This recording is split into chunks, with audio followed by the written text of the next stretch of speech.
Genesis, Creation, and Early Man, the Orthodox Christian Vision by Father Seraphim Rose. Introduction by Philip E. Johnson. Copyright 2000 by the St. Herman of Alaska Brotherhood.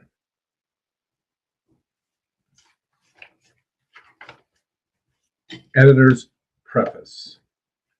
The story behind the book. This book, compiled and published posthumously, represents one of the most important achievements in the life of the great patristic philosopher Father Seraphim Rose.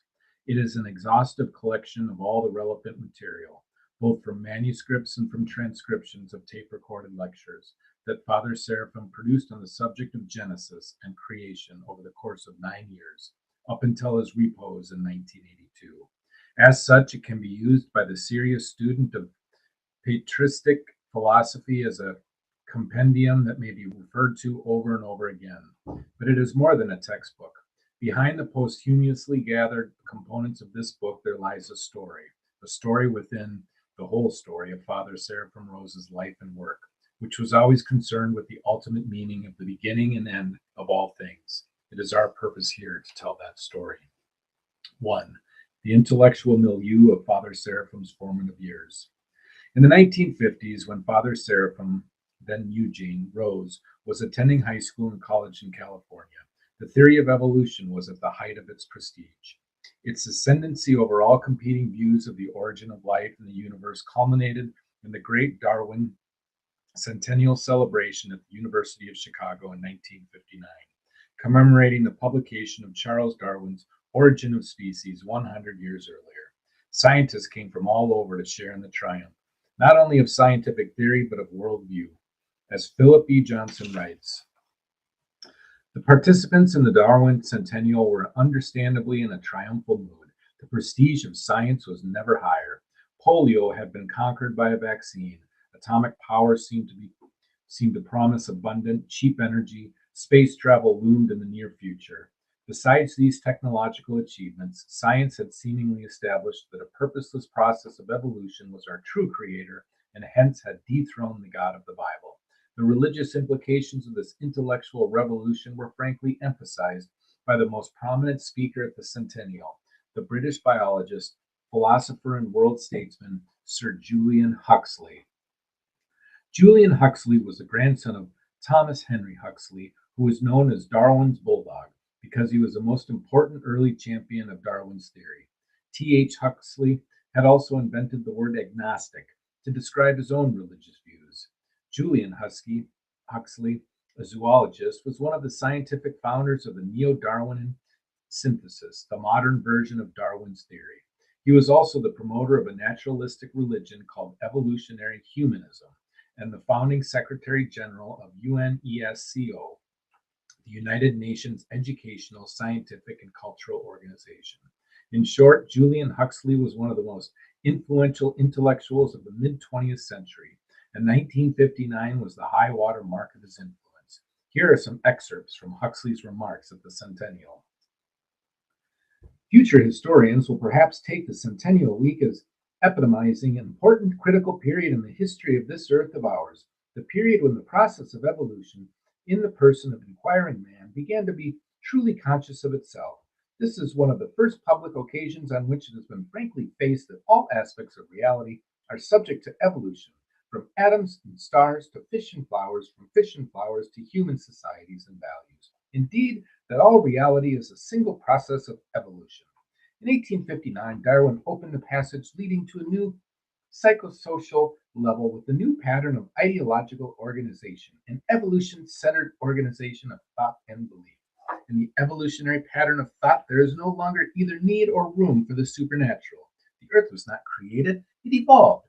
So did all the animals and plants that inhabit it, including our human selves, mind and soul, as well as brain and body. So did religion.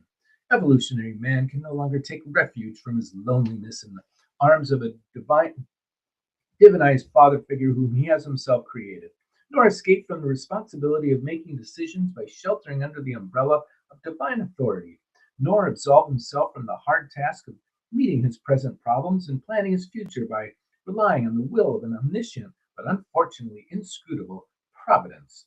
Finally, the evolutionary vision is enabling us to discern, however incompletely, the lineage of the new religion that we can be sure will arise to serve the needs of the coming era. In short, the triumph of Darwinism implied the death of God and set the stage for replacing biblical religion with a new faith based on evolutionary naturalism. That new faith would become the basis not just of science, but also of government, law, and morality. It would be the established religious philosophy of modernity. Some of the world's most eminent scientists, from Richard Owen and Louis Agassiz in the 1860s to Richard Goldschmidt and Otto Schindewolf in the 1940s, had shown to the scientific community the embarrassing difficulties of the theory that was being heralded at the Darwin Centennial. But these scientists had been held up to ridicule and their valid objections dismissed out of hand. In addition to these vocal critics, there was a silent group of scientists who disagreed with evolutionary theory, but were afraid to challenge the prevailing worldview. The existence of this group was even acknowledged at the Darwin Centennial by the paleontologist Everett Clare Olson of the University of California, who said, "It is difficult to judge the size and composition of this silent segment, but there is no doubt that the numbers are not inconsiderable." Whether they were silenced or chose to remain silent, the many scientists who questioned Darwinism were not heard by the American people. Consequently, when Father Seraphim began studying science in high school and college in the early 1950s, he was taught that the evolution of all life form from a primeval soup was an undisputed and unassailable fact, as sure, in Julian Huxley's words, as the fact that Earth goes around the sun. 2.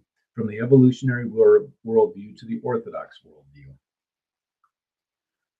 Possessed of a brilliant mind, Father Seraphim, from a young age, exhibited a burning desire to know, to understand reality in the highest sense. In high school, he zealously sought knowledge in science and mathematics, biology, zoology, algebra. Graduating at the top of his class, he was granted a scholarship to Pomona College in Southern California, thanks to the enthusiastic endorsement of his math teacher. At Pomona, he continued a study of science, which he now combined with the study of philosophy. Under the influence of the humanists of this time, he joined in the grand enterprise of thinkers like Julian Huxley to explain the universe without God. In a freshman philosophy paper in 1952, he stated, "All science points to the existence of the universe, the totality of all things. Nothing in science points to the existence of a God removed from the universe. For the present time, since I have not yet developed my own theory of knowledge, I assume for convenience sake that I can gain knowledge, as certain as it can be obtained, through science. Therefore, I believe in the findings of science that point to the existence of the universe. I reject the concept of an independent God for insufficient evidence." This statement may seem naive nowadays when the despotism of scientific naturalism is being increasingly challenged, but it must be considered in the context of the 1950s, the decade of the ascendancy of humanism and the triumphal pronouncements of the Darwin Centennial. "At one time, I believed entirely in evolution," Father Seraphim was later to recall. "I believed not because I had thought very much about this question, but simply because everyone believes it, because it is a fact, and how can we deny facts?" I still remember my freshman professor of zoology expatiating on the great ideas of a man. For him, the greatest idea man ever invented was the idea of evolution, much greater, he believed, than the idea of God. Ultimately, Father Seraphim's striving to understand the meaning of reality could not be satisfied by modern science, dedicated as it was to materialism, nor by Western philosophy, which had been founded in rationalism. "I was an undergraduate," he later recalled, "looking for some kind of truth in philosophy and not finding it. I was very bored with Western philosophy. During his sophomore year, he began to seek higher wisdom in the philosophy of ancient China, for which he undertook a study of the Chinese language, both ancient and modern. Father Seraphim graduated from Pomona College in 1956 and pursued his study of ancient Chinese language and philosophy at the Academy of Asian Studies in San Francisco and later at the University of California in Berkeley. While at the Academy, he discovered the writings of the 20th century French metaphysician René Guénon, a traditionalist who looked to the ancient, orthodox expressions of the world's religions for answers to ultimate questions. Gunan both clarified and transformed Father Seraphim's intellectual outlook. Later, he wrote, "It was Gunan who taught me to seek and love the truth about all else and to be unsatisfied with anything else." Father Seraphim's education had taught him to view all things in terms of historical progress, according to the evolutionary worldview of modern age. Upon discovering Gunan, he began to see things in terms of historical disintegration. In his book, The Reign of Quantity and the Signs of the Times, Gunan explained how the elimination of traditional spiritual principles has led to a drastic degeneration of humanity. He showed how 20th century science, with its tendency to reduce everything to an exclusively quantitative level, has corrupted man's conception of true knowledge and confirmed his vision to what is temporal and material. Gunan wrote elsewhere that, quote, "In attempting to reduce everything to the statue of man, taken as an end in himself, modern civilization has sunk stage by stage to a level of his lowest elements and aims at little more than satisfying the needs of inherent in the material side of his nature," end quote. Trying to fill in the gap left by science and materialism in the modern age, pseudo-religions have sprung up, but in their confusion of psychic with spiritual reality, they have only further obscured the truth. Gunan wrote that quote, "the modern world, considered in itself an anomaly and even a sort of monstrosity," end quote, and he regarded the modern scientific theory of evolution, which was developed in an attempt to explain the universe purely naturalistically, as an offspring of this monstrosity. In evolutionism, he wrote, quote, "all reality is placed exclusively in becoming, involving the final denial of all immutable principle and consequently of all metaphysic," end quote. It is likely that Gunan caused Father Seraphim to question evolutionism even before the latter began his conversion to Orthodox Christianity. Quote, "I began to think more deeply on this question of evolutionism," Father Seraphim later recalled. "I began to see that very often what calls itself science is not fact at all, but philosophy, and I began very carefully to distinguish between scientific facts and scientific philosophy," end quote. In his freshman year at Pomona, Father Seraphim had trusted the modern scientific outlook. With his study of Gunan, he was still to regard modern science as a way to knowledge, but now he saw this as, quote, "knowledge of the lowest commonest sort," end quote. Gunan had shown Father Seraphim what to leave behind and had started him on the path to truth, but he had not shown him the final destination. He found his destination when, by a miracle, he discovered that the truth he was seeking was a person, Jesus Christ, whose image was preserved undistorted in the Orthodox transmission of the very Christianity he had previously rejected. In Orthodox Christianity, Father Seraphim found the true ancient worldview to replace the modern evolutionary one, and the key to this worldview he found in the writings of the Orthodox Holy Fathers. The theology of the Holy Fathers, he understood, was based on the living, personal revelation of God to man, and thus was of an infinitely higher order, not only than science, but even than the metaphysical insights he had gained through Gunan. He never ceased to appreciate the crucial step that Gunan had given him on his path to truth, but now he saw that the path of metaphysics, which places the intellection of the human mind above divinely revealed theology, is fraught with dangers and thus leads to subtle errors mixed in with higher truths. While before he had relied on his mind to arrive at truth, now he knew he had to humble his mind before the truth as person, Jesus Christ. Shortly after his conversion, he wrote, quote, "When I became a Christian, I voluntarily crucified my mind, and all the crosses that I bear have only been a source of joy for me. I have lost nothing and gained everything." 3. The roots of evolutionism. During the early years following his conversion, Father Seraphim made a thorough examination of the philosophical history of Western civilization in order to fully understand the past causes, present state, and future development of the West apostasy from the old order of traditional Christian civilization. Out of this study was to come his philosophical magnus opus entitled The Kingdom of Man and the Kingdom of God. In Chapter 4 of the proposed work, Father Seraphim was to discuss the new physics propounded at the end of the Renaissance by the rationalists Bacon and Descartes, which viewed the universe as a closed system and aimed at giving first and natural, i.e., not divine, causes to all physical phenomena. In the same chapter, he was to describe the modern philosophy of progress, which arose at the end of the Enlightenment, displacing the stable worldview that had characterized much of Enlightenment thought. These two a priori philosophical commitments to naturalism and to progress formed the seedbed out of which came the theory of evolution, which was first proposed by Charles Darwin's grandfather, Erasmus, in 1794. As Father Seraphim later observed, quote, this theory developed together with the course of modern philosophy from Descartes onward, long before there was any scientific proof for it, end quote. The research Father Seraphim did for his proposed book was prodigious. Thousands of pages of notes were written, but the work was never completed, save for Chapter 7 on nihilism.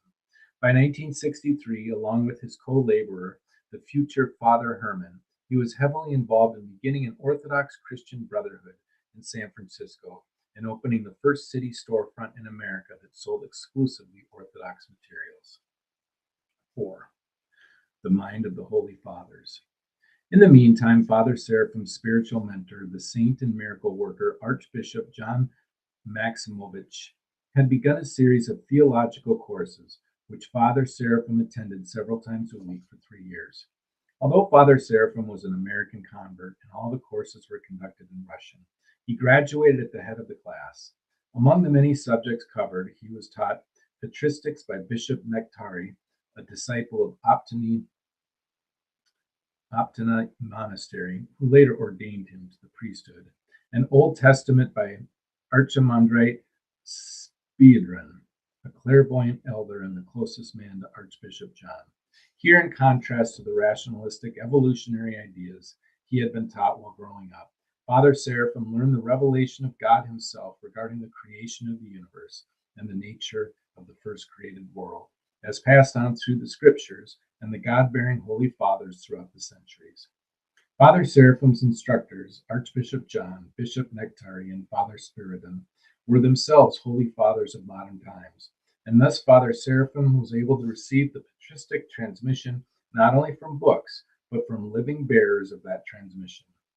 It was through the lips of living repositories of sanctity that the meaning of Genesis was opened to him. In 1969, Fathers Herman and Seraphim moved to the mountains of Northern California, where they began monks and continued their Orthodox missionary work through writing, translating, and printing Orthodox material. There, in their first forest hermitage, Father Seraphim continued to fill himself with the scriptures and the writings of the Fathers, feeding on the true pastures of the soul. Over years of study, he acquired extensive knowledge of patristic teachings, which had already been placed in the proper context for him through the courses he had attended in San Francisco. In addressing a particular issue in his writings, he would make use of a wide range of patristic sources, both ancient and modern, from both Eastern and Western Christendom, many of them quite obscure and never before rendered in English. Father Seraphim's aim, however, was not to become a scholar whose specialty was the Holy Fathers. Such experts, he wrote, are often, quote, total strangers to the true patristic tradition and only make their living at its expense, end quote. As always, he had to go deeper to get the whole picture. He had to not only grasp the Fathers' writings intellectually, but to actually acquire their mind, to learn to think, feel, and look at things as they did. He wanted their attitude to be his attitude. Too often in contemporary orthodoxy, the tendency is to reinterpret the faith in order to conform it to the mind of modern man. Father Seraphim knew he had to do just the opposite, to conform his consciousness to the mind of the Fathers, to plug himself fully into the 2,000-year continuity of Christian experience. He actually suffered over this, praying fervently to God. He personally addressed the ancient Holy Fathers as fellow believers in the body of Christ and as vehicles of divine wisdom, so that he would be given to see how they approached apprehended reality. He felt especially close to the 4th century Father, St. Basil the Great, who among his many other major achievements wrote the definitive patristic commentary on the 6 days of creation. In introducing the lives and writings of the fathers to modern day readers, Father Seraphim wrote of their inestimable worth. Quote, "There is no problem of our own confused times which cannot find its solution by a careful and reverent reading of the Holy Fathers, whether complex philosophical questions such as evolution or the straightforward moral questions of abortion, euthanasia, and birth control. In all these questions, the Holy Fathers and our living fathers who follow them are our only sure guide." End quote. Number 5, evolution and Chiliasm. While working on the kingdom of man and the kingdom of God, Father Seraphim had identified the faith of modern man as a secular form of Chiliasm, the belief in the inevitability of progress and in the perfectibility of the fallen world. Evolutionism, in its belief in the gradual development from the lower to the higher, was closely bound up with Chiliasm. In Father Seraphim's words, it was an almost inevitable deduction from it. Together with Chiliasm, evolution was what Father Seraphim called, quote, "a deep-seated primordial force which seemed to capture people quite apart from their conscious attitudes and reasoning." There's a good reason for that. It's been drilled into everyone from the cradle and therefore is very hard to bring out and look at rationally, end quote. Echoing the words of Julian Huxley, who at the Darwin Centennial had called evolution a pattern of thought, Father Seraphim said it was a rival thought pattern to orthodoxy, not just another idea. And this thought pattern, he observed, followed a course that was just the opposite of what Christianity teaches. The evolutionary philosophy of up from the beast certainly seems irreconcilable with the Christian view of fall from paradise, and our whole view of history will certainly be determined by which way we believe. It was the Chiliastic evolutionary thought pattern that had produced such political religious movements as international socialism, globalism, and ecumenism. All such movements share the same Chiliastic goal, a coming new order in which all previous standards seen as relative to a particular stage in a process will be entirely changed. Just as all distinctions between organisms are blurred in the idea of biological evolution, as the organisms change into one another over millions of years, so too all distinctions between nations and religions are blurred in the Chiliastic New World Order. Number 6, traditionalists in favor of evolution. To Father Seraphim, it was self-evident that evolutionism, with its innumerable corollaries in modern thought and life, was antithetical to the Orthodox worldview that he had embraced. He wrote, "I've always regarded evolution and all its ramifications as an important part of the modern American intellectual baggage which I left behind when I became Orthodox, and it never occurred to me that any aware Orthodox Christian would regard it as unimportant, especially now when many scientists have abandoned it, purely on scientific grounds, when the pseudo-religious presuppositions of its supporters are so evident, and when it is so much bound up with Masonry, ecumenism, and the whole pseudo-religious outlook." Just how far his fellow Orthodox Christians had gone in accepting evolutionism was first made known to Father Seraphim in 1973. In February of that year, he helped and encouraged a public school teacher, AY, to write and publish an Orthodox article against evolution. This article, as Father Seraphim later wrote, quote, "touched something very deep," end quote. It raised a highly volatile subject which until then most Orthodox Christians in the West had preferred not to discuss. Soon after the article appeared, articles began coming out in mainstream Orthodox journals, especially those of the Orthodox Church in America and the Greek Archdiocese, in support of evolutionism. This was not surprising to Father Seraphim, for he had known ever since his conversion that many of the mainstream Orthodox in America had capitulated to the spirit of this world and its intellectual fashions. However, he was genuinely surprised when his fellow traditionalist Orthodox, who like him were opposed to ecumenism, also came in favor of evolutionism, and roundly censored AY because of his article. Frankly, Father Seraphim wrote, we are astonished that people who are so keen on ex- ex- excelestial matters, ecumenism, etc., should seem never to have given much thought to such an important thing as evolution. Apparently, it is because it seems to be outside the church sphere. To one of those traditionalist Orthodox, Father Seraphim wrote, quote, we fully agree with AY that evolution is one of the most dangerous concepts that faces Orthodox Christians today. Perhaps it was the very key intellectual to the assault upon the church, to the very philosophy, and there is such a thing, of the coming Antichrist. With this in mind, he encouraged AY to write a booklet on evolutionism. In the meantime, he made his own in-depth study, both of the scientific theory of evolution and of the teaching of the Holy Fathers regarding creation, the first created world and the first created man. He discovered that the ancient fathers, although they of course did not refute evolution per se, since it had not been invented until recent times, provided a definite refutation of its main tenets.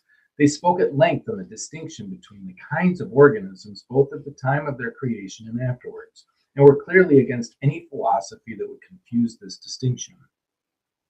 Their teaching allowed for variation within each kind, which is observable and scientifically demonstrable, but was adamantly opposed to the idea that one kind could be transformed into another, which to this day has not been proven scientifically. Having studied the doctrine of the Holy Fathers touching on the creation of man and the world, Father Seraphim found it so clear that he was simply amazed at the power of evolution has over even educated Orthodox minds. Such is the power of this world and its fashionable ideas. All the living transmitters of patristic tradition whom Father Seraphim knew were aware that evolutionary theory was a faith rather than pure science. The critics of AY's article, however, kept holding up a traditionalist Orthodox writer and medical doctor, Dr. Alexander Kalamiros, as one who was pro-evolution. Not being able to read Kalamiros' article in Greek, Father Seraphim was frustrated at having his name repeatedly thrown at him in this way. He had appreciated the English translation of Kalamiros' strong critique of ecumenism against false union, and could not imagine how the same author could be in favor of evolution.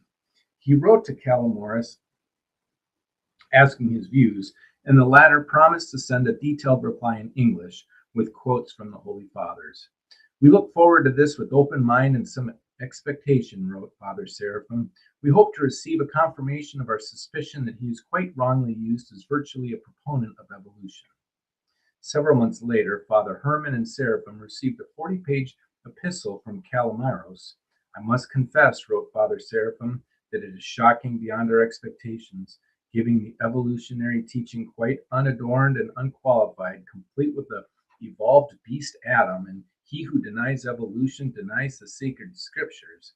In a way, however, we are rather glad of this, because now for the first time we have found a reputable Orthodox evolutionist who is willing to be quite frank about matters with others, which I believe are afraid to speak up about.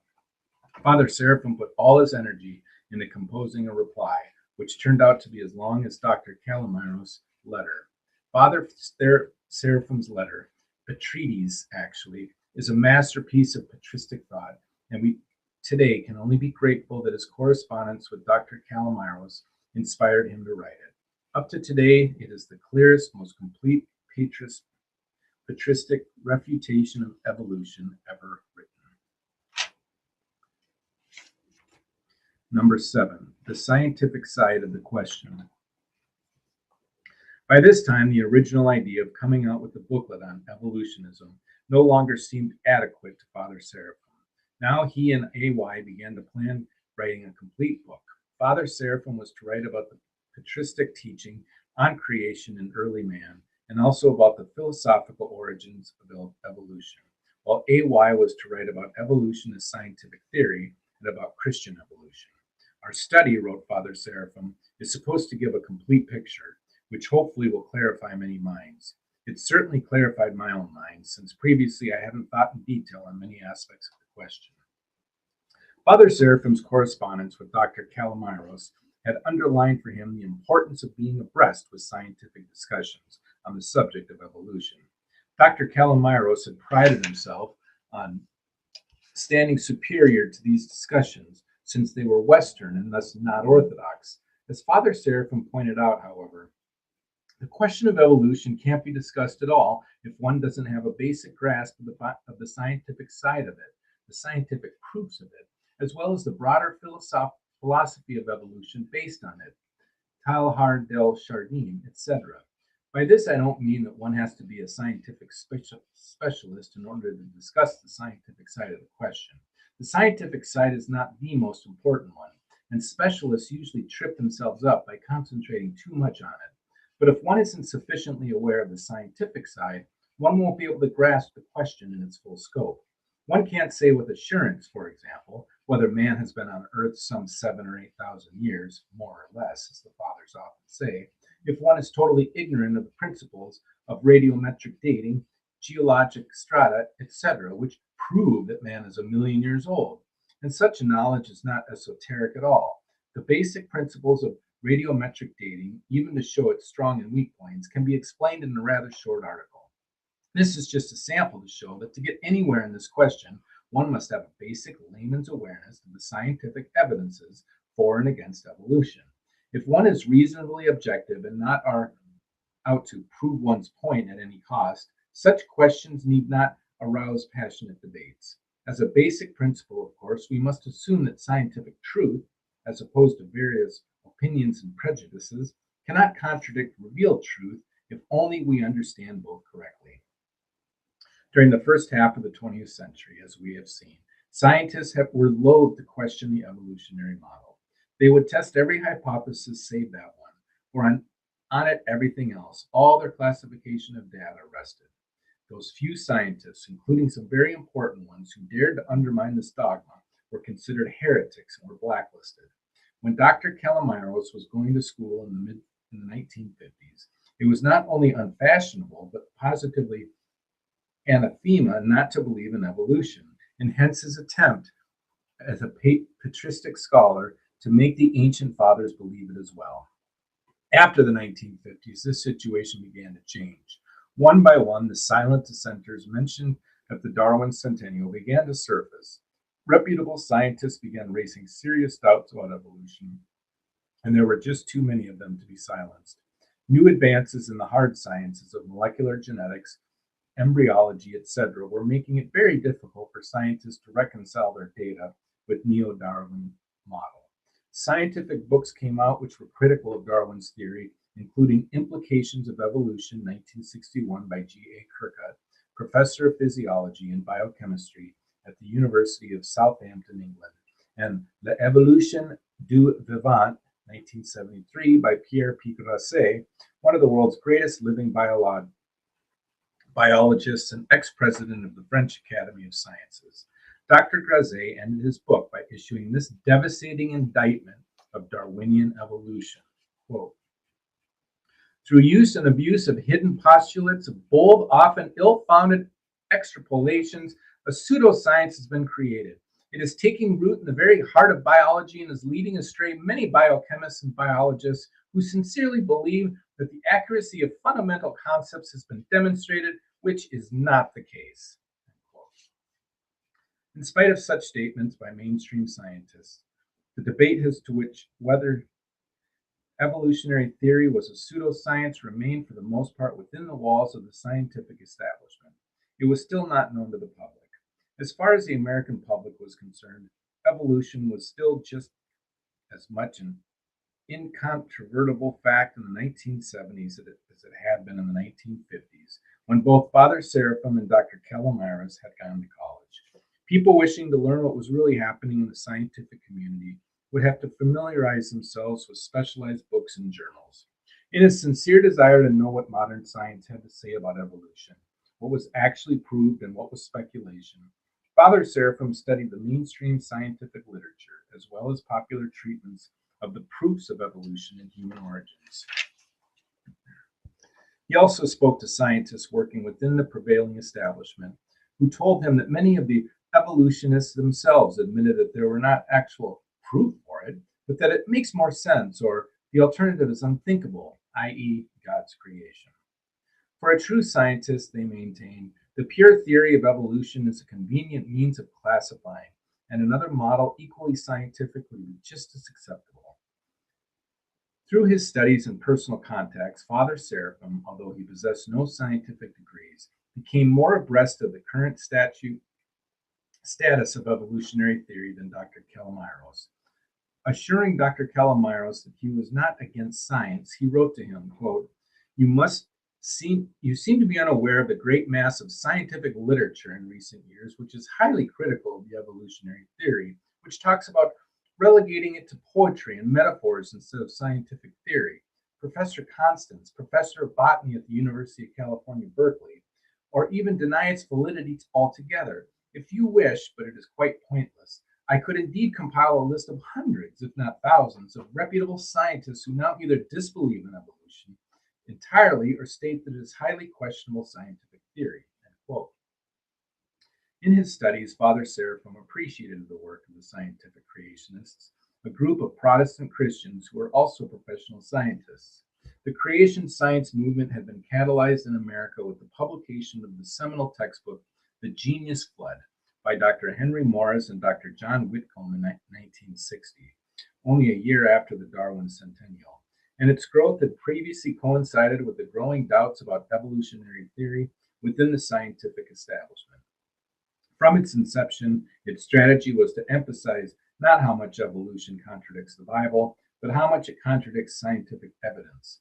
Its early success and influence caused evolutionists to take the offensive, caricaturing the creationists and accepting them of religious bias while not acknowledging their own religious bias. As Dr. Henry Morris wrote, quote, the answer of the evolutionary establishment to the creationist arguments has not been scientific but emotional.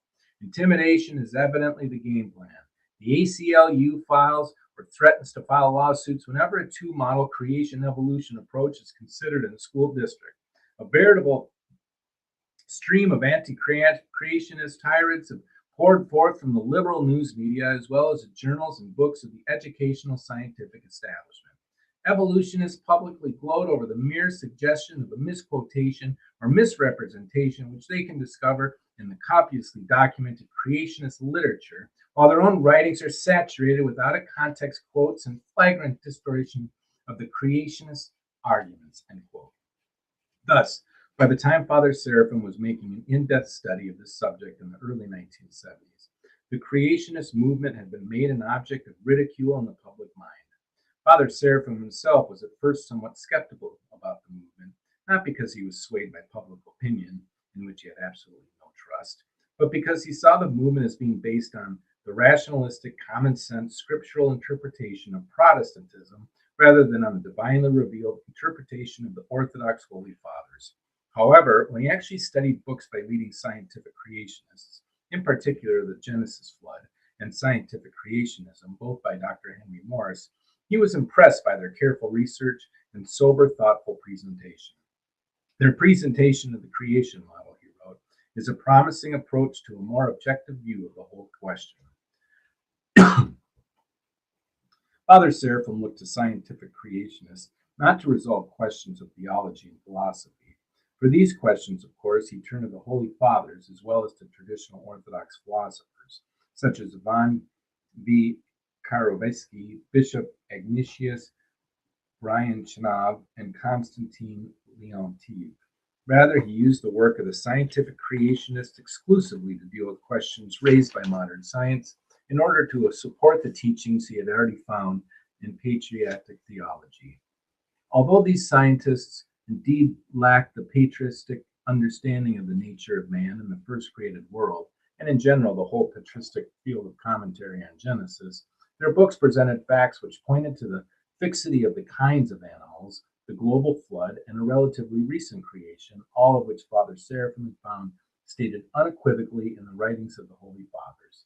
Hence, without intending to, these Protestant scientists were in many ways serving as active defenders of patristic orthodoxy.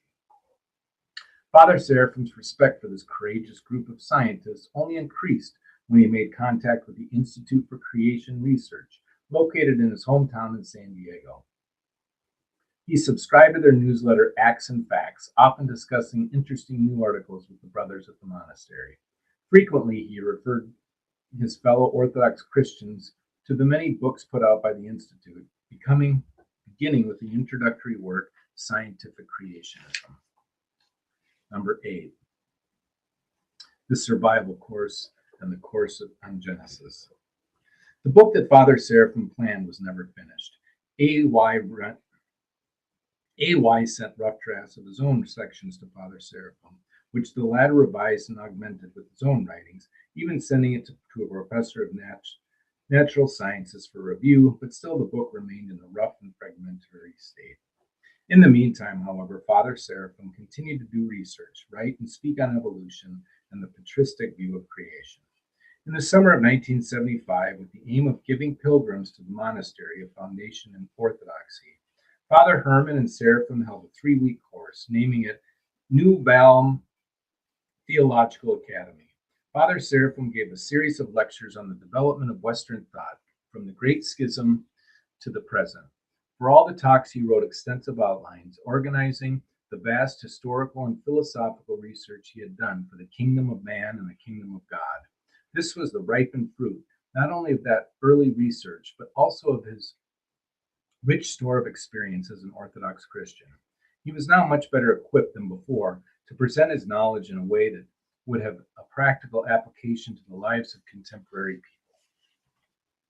He called his lecture series a survival course because of his belief that in order for people to survive as Orthodox Christians nowadays, they had to understand the apostasy, to know why the modern age is the way it is. In order to protect oneself, one must have an idea of the strategy of one's enemy. Father Seraphim also called his classes a course in Orthodox self-defense. 12 lectures were given by Father Seraphim, each of them several hours long. The 11th lecture was on the subject of evolution. Here, Father Seraphim brought to bear not only his early research, but also his more recent studies for the proposed book on the patristic understanding of creation. In the lecture, he discussed evolution from all the different points of view, the historical, scientific, philosophical, and theological, and ended with the presentation of the various expressions of Christian evolutionism, especially that of Teilhard de Chardin. The lecture was thus a rich summary of all his thoughts on the subject up until 1975. In subsequent years, Father Seraphim continued to write notes and outlines on creation and evolution. Then, in 1981, only a year before his death, he took up the subject again in earnest. During the New Balm Theological Academy course in the summer of that year, he gave a series of classes on the patristic interpretation of the first 3 chapters of the book of Genesis. He put much effort into these classes beforehand, writing out an extensive manuscript of a verse-by-verse commentary filled with patristic quotations, many of which he translated himself. His 8 years of contemplating, reading, and praying about this subject had not been in vain. His series of classes was a product of a matured patristic mind, of one who, perhaps more than anyone else in modern times, had searched through the whole sum of the teaching of the Fathers in order to find and elucidate the single patristic doctrine of creation. And how exalted was the teaching of the Fathers that he poured forth, how much inspiring than the attempts of others to conform the Holy Fathers to modern intellectual fashions.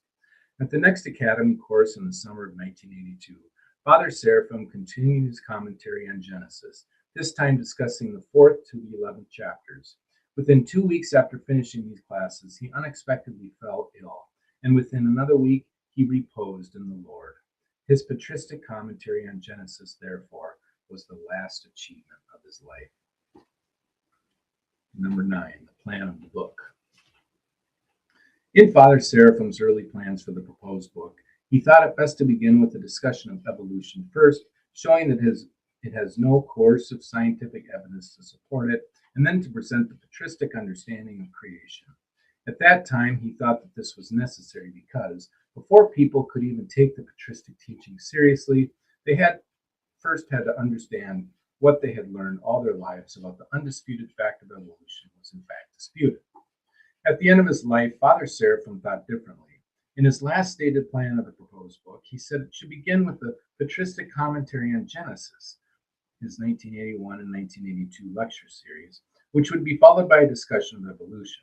The whole outline of it now becomes clear to me, he wrote. It should be called something positive, no evolution in the title, such as Genesis, Creation, and Early Man, an Orthodox view. And the first and main part should be simply an Orthodox interpretation, according to St. John Chrysostom, St. Ephraim, etc., of the first chapters of Genesis, discussing problems raised by modern men in the course of the discussion. Then, as a secondary thought, less than half the book, a discussion of the whole question of evolution. In the present posthumous compilation, we have followed this plan. Why did Father Seraphim change his plan for the book? One clue may be found in the following words, which Father Seraphim wrote in the spring of 1981. Quote, thinking about my Genesis course this summer, I was rereading part of Dr. Kellamiris' letters. How discouraging.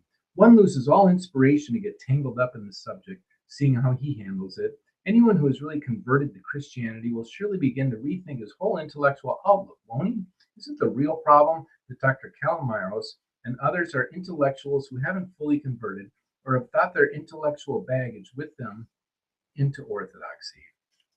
Father Seraphim had frankly become bored with the idea of having to present the patristic teaching on creation exclusively as it related to the modern intellectual baggage of evolutionism. He had done this in his letter to Dr. Kellamiris back in 1974, but now, as he was preparing his patristic commentary 8 years later, he had distanced himself from the controversy. He saw the whole weight of the patristic teaching on the creation was so powerful and compelling that the unproved assumptions and confused thinking of modern evolutionists paled in comparison. The patristic teaching, Father Seraphim saw, could stand on its own divine authority, even before modern minds raised on evolutionary teaching, and a discussion of evolution was only needed as a secondary consideration. Number 10, developments in the 1980s. This was probably the main reason why Father Seraphim wanted to reverse the original order of the book, but there was possibly another reason. In the last 2 years of Father Seraphim's life, a change had begun to occur in the public's acceptance of evolution. We have mentioned earlier how in the 1960s and 70s, the growing doubts of scientists about neo-Darwinism had been mostly hidden behind the walls of the scientific community. By the end of the 70s, these walls began to crumble. The first fissure occurred when the prominent paleontologists Niles Eldredge and Stephen Jay Gould publicized their new evolutionary theory of punctuated equilibrium to account for the lack of transitional evolutionary forms in the fossil record, which forms would be expected according to classic neo-Darwinism. The new theory was not of great interest to the general public, but what was regarded as really noteworthy was that, contrary to popular belief, the fossil record did not at all fit Darwinian expectations. Gould went so far as to call the lack of transitional forms the trade secret of paleontology. This became international news, and it set in motion the next phase in the crumbling of the Darwinian edifice. Another extremely important development, beginning in 1980, was the resurgence of catastrophism in geology. Geologists began to challenge the reigning uniformitarian model that had inspired Darwin, the idea that the sedimentary layers were formed gradually at constant rates, demonstrating that it was incapable of accounting for the rock beds of the Earth's crust, especially the fossil deposits. A number of geologists, calling themselves neo-catastrophists, have thus returned to the idea that practically all the strata were formed by floods and other such catastrophes.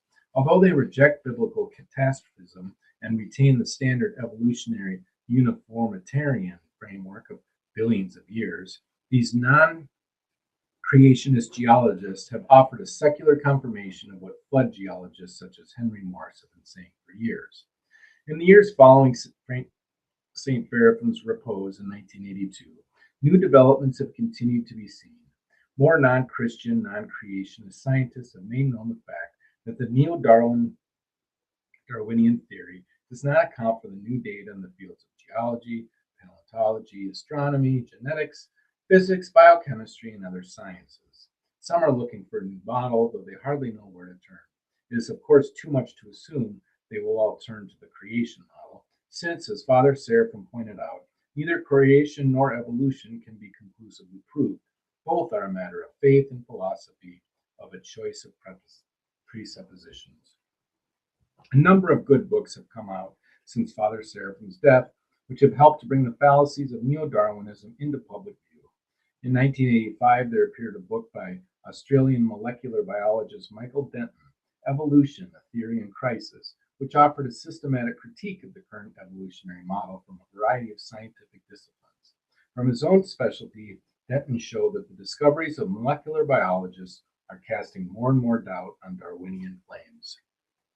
Number 11, developments in the 1990s, Philip E. Johnson. The most interesting and unexpected event in the evolution debate in recent years has been the rise of a professor of law, Philip E. Johnson, as one of the world's leading critics of Darwinism.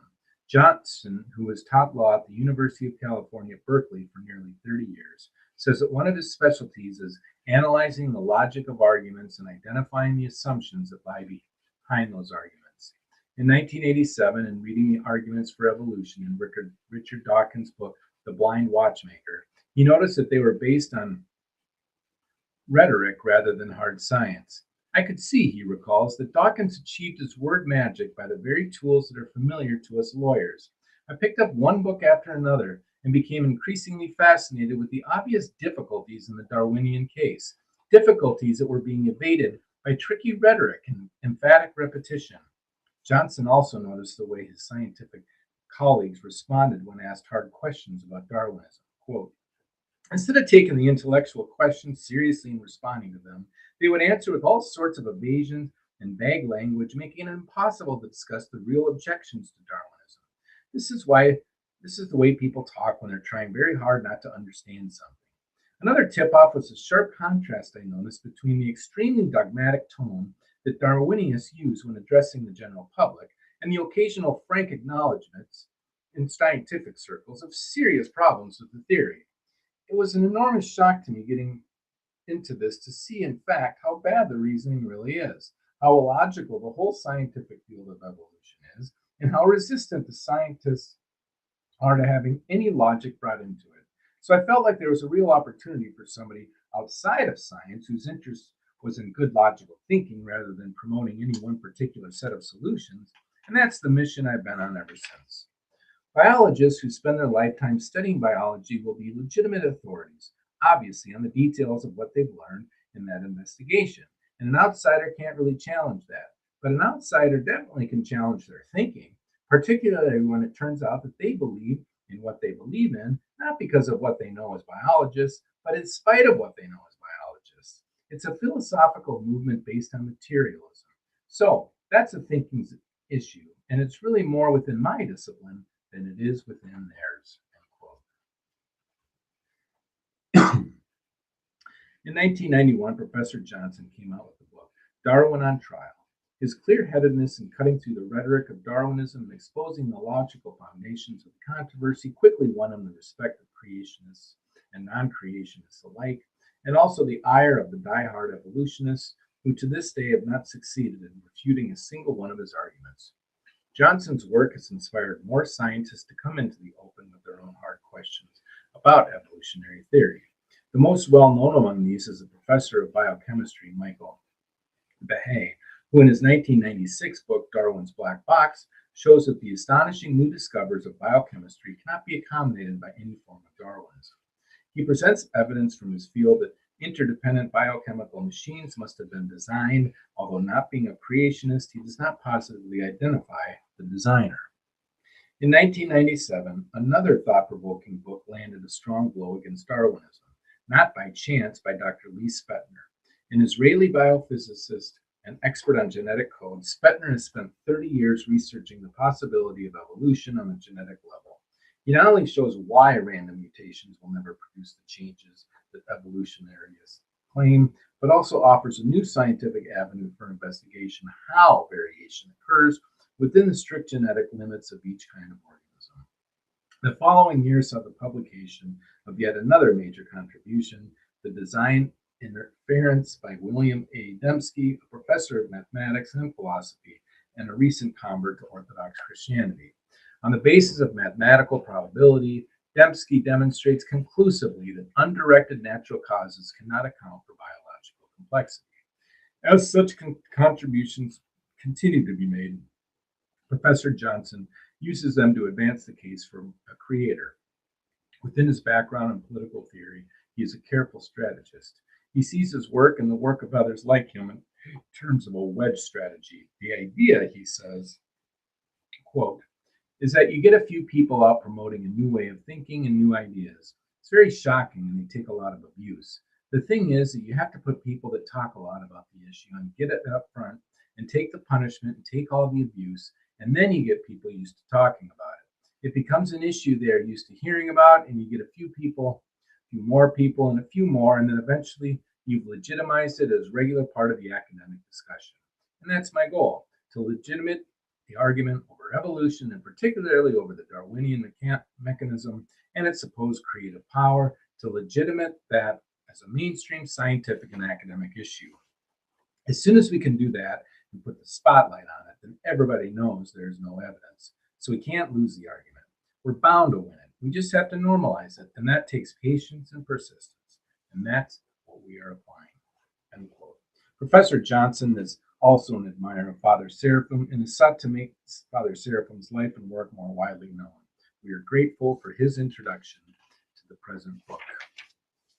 Number 12, changes in the Orthodox world. The wedge of which Professor Johnson speaks has not been without repercussions in the Orthodox world.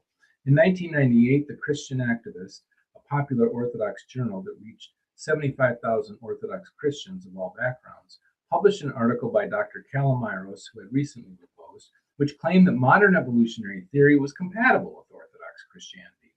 There was, of course, nothing unusual about this. As we have seen, Orthodox journals in America had shown acceptance of evolutionism many times in the past. What was unusual and surprising was the reader's reaction to Dr. Kalamiros' article. The Christian activists had always received large amounts of mail, but this time they were inundated. In the following issue, the publisher wrote, quote, "We received more letters to the editor about issue 11 than any other prior issue. We also received more letters on eternal will, the article on creation by Dr. Kalamiros, than any article we have ever published, all of them in disagreement with his views." The editor wisely decided to print large portions of Father Seraphim's letter to Dr. Kalamiros with the statement that Father Seraphim's presentation to the Church Fathers on the subject of evolution was indeed the traditional Orthodox one. The response to the 1998 Christian Activist article represented a major shift in the 1970s, when the pro-evolution articles evoked nothing but cautious silence or open approval in mainstream Orthodox circles. At that time, Father Seraphim had gone against public opinion in contemporary American Orthodoxy, and thus was subject to criticism of his fellow Orthodox. Now public opinion had begun to catch up with them. Number 13, beyond Darwinism. Interestingly, Father Seraphim predicted these developments. In his writings and talks, he said that atheism, agnosticism in modern science and philosophy, which relies heavily on Darwinian theory, would inevitably wane. This will be a boon for traditional Christians and for those seeking the true God. But for others, Father Seraphim said, it will lead to a vague deism and various shades of pantheism that will characterize the deceptive religion of the future. Philip E. Johnson, as a Christian who is on the front lines of the creation-evolution debate, agrees with the prognosis that Father Seraphim made over 2 decades ago. Quote, "It is what all my friends and I have been discussing," he says. "Scientific materialism is waning, but unhealthy forms of religion will largely take its place." End quote. For Orthodox Christians, this is all the more reason to cling firmly to the common teaching of the Holy Fathers, whom Father Seraphim called a sure guide to true Christianity. Number 14, the present book. The present volume has been compiled from the following material, all of it from Father Seraphim. 1. Letter to Dr. Kalamiros, 1974. 2. Lecture 11 of the Survival Course in 1975, which includes both Father Seraphim's brief critique of the evolutionary model and his discussion of Christian evolutionism. 3. Patristic commentary on Genesis, 1981 and 1982, taken both from Father Seraphim's manuscript and from his oral delivery, including the question and answer sessions. 4. Letters from 1974 to 1981. 5. Miscellaneous notes, including outlines, brief essays, and Father Seraphim's own additions to AY's unfinished chapters. Although Father Seraphim never lived to finalize the book he planned, the present volume, taken from his own writings and lectures, covers all the main areas that he wanted to discuss. In fact, in some ways, this posthumous collection is more full than the book he envisioned.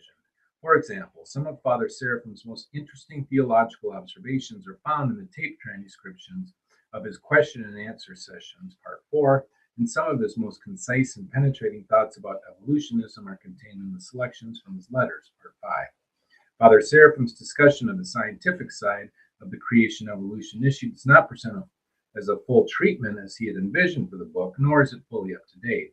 We have attempted to remedy this situation by including 1, Professor Johnson's introduction on the reconsideration of Darwinism today, 2, explanatory notes to Father Seraphim's discussion with references to more recent literature, 3, an article on radiometric dating to supplement Father Seraphim's observations, Appendix 4, and 4, a list of suggested reading, including the most up-to-date resources, Appendix 5. Number 15. The book's primary contributions to the world. However, it is not in its discussion of scientific issues that the uniqueness of this book lies. As we have seen, there is now plenty of excellent material by both creationists and non-creationists which bring to light these issues. Rather, this book adds a unique dimension to the current creation-evolution debate by presenting in a penetrating, detailed yet unadorned way the otherworldly mind of the Holy Fathers as it perceives the creation, the first created world, the natures of created things, and the original nature of man. In overcoming the temptation which had been bred in him from childhood to feel he knew better than the ancients, Father Seraphim revealed how noble, how utterly treasurable in the patristic mind. Clearly, from his writing, one can see that this is no ordinary human mind, but something divine. The prophet Moses, the author of Genesis, had received his knowledge of the creation from divine vision, theoria in Greek. The Holy Fathers who commented on the scriptures were also partakers of divine theoria, and thus they are the only sure interpreters of Moses' text. Father Seraphim, having immersed himself in the mind of the Fathers, presented to the modern world a patristic vision of the cosmos, and thus raised the discussion far above the merely rational and scientific. All creationists, whether biblical or non-biblical, have much to learn from Father Seraphim's exposition. The non-biblical creationists will find in the teaching of the Fathers a mystical illumination of the book of Genesis, and thus they may look more closely at the book as a divinely inspired prophecy of the past. Biblical creationists will likewise find that the patristic testimony opens up new dimensions in their understanding of the Bible, new levels of meaning that they never could have reached through normal exegetal means. Once one acquires the mind of the Fathers, as Father Seraphim did, one can never view the book of Genesis as merely an allegory, but more than this, one can never view the present world as before. Why? Because the Holy Fathers, like the prophet Moses, mystically perceived the world as it was first created. They taught from experience that the world was originally incorruptible, of a higher order than the material world which came into being after man's fall. A modern-day Holy Father, Saint Barsanuphius of Optina, 1845 to 1913, put it this way, quote, "The beautiful things of this world are only hints of that beauty with which the first created world was filled as Adam and Eve saw it. That beauty was destroyed by the sin of the first people. Imagine a marvelous statue by a great master, and suddenly someone smashes it like a thunderbolt. What will remain of it? Fragments. We can pick them up, we can search out the neck, a portion of an arm, or the face. Indications of the beauty of the lines are preserved in these separate fragments, but they are no longer produce for us the former harmony, the former wholeness and beauty. Thus also did the fall and the sin of the first people destroy the beauty of God's world, and there remain to us only fragments of it by which we may judge concerning the primordial beauty." Once, when standing before a window at night, St. Barsanuphius pointed to the moon and said to his spiritual children, quote, "Look, what a picture!" This is left to us as a consolation. It's no wonder that the prophet David said, "Thou hast gladdened me, O Lord, by thy works." Psalms 91:3. "Thou hast gladdened me," he says, although this is only a hint of that wondrous beauty, incomprehensible to human thought, which was originally created.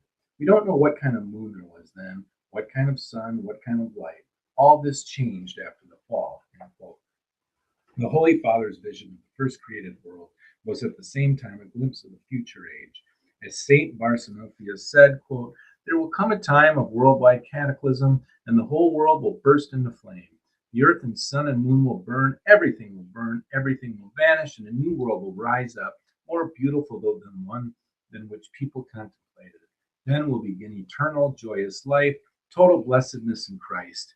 And it is for this blessed life that the human soul pines even now on earth." End quote. Father Seraphim, in acquiring the patristic mind, lived with this image ever before him. In the morning, before church services, he had the practice of circling the entire monastery grounds. As the golden glow of the morning light filtered through the broad canopy of oak leaves, Father Seraphim could be seen blessing and even kissing the trees. "What's this?" Father Herman once asked him. "Kissing trees." Father Seraphim looked up, smiled radiantly, and continued walking. Father Seraphim knew better than anyone that this old earth, weighed down by the fallenness of man, had not long to live, that it would be obliterated in the twinkling of an eye, transfigured into a new earth. And yet, as Father Herman realized while he watched him make his rounds, Father Seraphim was kissing the very fragments of the lost beauty of the original creation. He wanted to die, Father Herman says, to melt into the earth which will be transformed. The very idea of the tree he kissed was otherworldly, for trees were originally created incorruptible in paradise, according to the teaching of St. Gregory of Sinai. In his commentary on Genesis, Father Seraphim made a self-revelatory statement which confirmed this, quote, "In the peaceful murmur of the forest, where so many ascetic strugglers have taken refuge, can we not see a reminder of the paradise of vegetation originally intended for our dwelling and food, and still existing for those able to ascend, like St. Paul, to behold it?" Father Seraphim also had a great appreciation of the animal kingdom, both the many wild animals which freely roamed around the monastery and the monastery's many domesticated animals. Ever since he was a boy, he had shown this appreciation, which had inspired him to spend 3 summer vacations studying zoology at the Junior Summer School of Science in San Diego. Now that he was an Orthodox monk living in the wilderness, he viewed animals in a more sublime light, even while realizing that they too had been affected by man's primordial fall. Father Herman recalls a quiet moment when some of the monastery's animals came up to them. "From your point of view," Father Herman asked in a reflective mood, "what are animals all about?" Father Seraphim replied, "They have something to do with paradise." Number 16, the nature of man. According to Father Seraphim, the most important question which is raised for Orthodox theology by the modern theory of evolution is the nature of man, and in particular, the nature of the first created man, Adam. Through rationalism, and in particular through evolutionism, modern secular man has lost an awareness of what he was like before the fall, when he, like paradise itself, was incorruptible. As Father Seraphim came to realize, most contemporary Christians, including Orthodox Christians, have also lost this awareness. And this is one of the biggest problems of Christianity today. Without an awareness of our original nature, we cannot know what it is we should be striving to get back to. We cannot know what we are made for. The only way to regain this awareness is again to acquire the mind of the Holy Fathers. That is why the present book adds a vital dimension, not only to the current creation evolution debate, but literally to all aspects of human life. With the opening of their eyes to the transgression, Father Seraphim wrote, Adam and Eve have already lost the life of paradise. From now on, their eyes will be open to the lower things of this earth, and they will see only with difficulty the higher things of God. They are no longer dispassionate, but have begun the passionate earthly life we still have today. By becoming dispassionate through prayer and ascetic struggle, the Orthodox saints throughout the ages restored in themselves, while yet in a corruptible body, some measure of the state of pre-fall Adam. Like him, they were shown to be impervious to the elements. Like him, they were masters and stewards of creation, and all creatures obeyed them. Adam was in a state of sobriety, Father Seraphim said elsewhere. He looked at things and saw them the way they were. There was no double thought like we have in our fallen state, no looking at things and imagining something else. Through Christ, the saints also returned to this pre-fall state of sobriety, nipsis in Greek. With pure open awareness, they perceived not only the original nature of man, but also the distinct natures of created things, ideas of the creative mind of God. Father Seraphim, in reading the lives of these saints, especially the ascetic desert dwellers, was fascinated by these almost contemporary images of what man was in the beginning, and likewise of what he will be in the future age, when he will be raised up in a body incorruptible. And following their footsteps, Father Seraphim prayed much, cultivated the lofty virtues of sobriety and dispassion, and ascended with the saints beyond this corruptible earth. I could see, recalls Father Herman, that not only was his mind working, but his heart was involved. And his heart caught those things you just can't get as a rational being from books. These were open to him, but he couldn't tell of them because others wouldn't understand. That's why he said so few words, even when I urged him to reveal the fruits of his contemplation. He was not at home in the world, he had no lust for life, and that's why he could go so high into superconsciousness. From this vantage point, Father Seraphim shared the experience of the saints in glimpsing the original nature of man and the natures of creative things.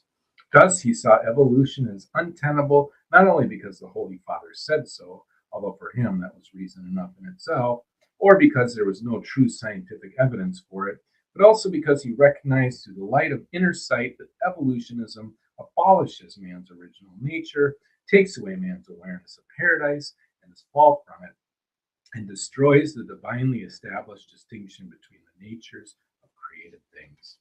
Through revelation from above, the prophet Moses described the creation and the first created world. Through the grace of Christ working within them, the Holy Fathers provided illumination of Moses' words. And finally, through the same action of grace, a Holy Father of our own times, Father Seraphim Rose, has pierced through the delusion of evolutionism and illuminated the teachings of the Fathers for contemporary truth seekers. It is our hope and prayer that more and more of these seekers will reach the message, will catch the message.